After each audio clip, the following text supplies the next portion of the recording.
ലാലേട്ടനെ നായകനാക്കി പൃഥ്വിരാജ് സുകുമാരൻ സംവിധാനം ചെയ്ത സിനിമയാണല്ലോ എൽ ടു എമ്പുരാൻ. സിനിമയുടെ ഏറ്റവും പുതിയ റെക്കോർഡ് എന്താണെന്ന് വെച്ചാൽ ബുക്ക് മൈ ഷോയിൽ 400K ഇൻട്രസ്റ്റ് കടന്നിരിക്കുകയാണ് എൽ ടു എമ്പുരാൻ.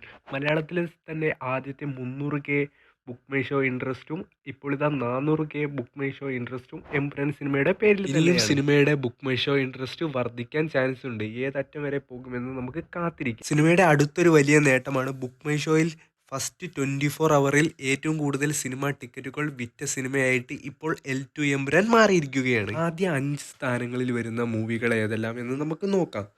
5ാം സ്ഥാനത്ത് വരുന്നത് ലിയോ എന്ന മൂവിയാണ്. സിനിമ ഏകദേശം അന്ന് 1,26,000 ടിക്കറ്റുകളാണ് ബുക്ക് മൈ ഷോയിലൂടെ വിറ്റഴിച്ചത്.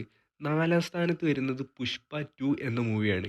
2,19,000 ടിക്കറ്റുകളാണ് വിറ്റഴിച്ചത്. 3ാം സ്ഥാനത്ത് വരുന്നത് ജവാൻ എന്ന മൂവിയാണ്. 2,53,000 ടിക്കറ്റുകളാണ് വിറ്റഴിച്ചത്. അതേപോലെ തന്നെ 2ാം സ്ഥാനത്ത് വരുന്നത് കൽക്കി എന്ന മൂവിയാണ്. 3,30,000 ടിക്കറ്റുകളാണ് വിറ്റഴിച്ചത്.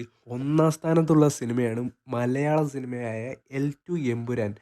6,25,000 ടിക്കറ്റുകളാണ് സിനിമ ബുക്ക് മൈ ഷോയിൽ വിറ്റഴിച്ചത് 24 മണിക്കൂറിനുള്ളിൽ. എമ്പുരാൻ സിനിമയുടെ കേരള പ്രീസെയിൽ കളക്ഷൻ ഇപ്പോൾ അപ്ഡേറ്റ് ആക്കപ്പെട്ടിരിക്കുകയാണ്. 9 കോടിയോളം രൂപയാണ് സിനിമ പ്രീസെയിലായിട്ട് കളക്ഷൻ നേടിയത്. ഏതറ്റം വരെ പോകും സിനിമയുടെ പ്രീസെയിൽ കളക്ഷൻ എന്ന് നമുക്ക് കാത്തിരുന്ന് കാണാം. വേൾഡ് വൈഡ് പ്രീസെയിലായിട്ട് ഇപ്പോൾ ഇതാ എൽ ടു എമ്പുരാൻ 35 കോടിയോളം രൂപയാണ് നേടിയിരിക്കുന്നത്. കാത്തിരിക്കാം സിനിമയുടെ പ്രീസെയിൽ ഏതറ്റം വരെ പോകുമെന്ന് അറിയാം.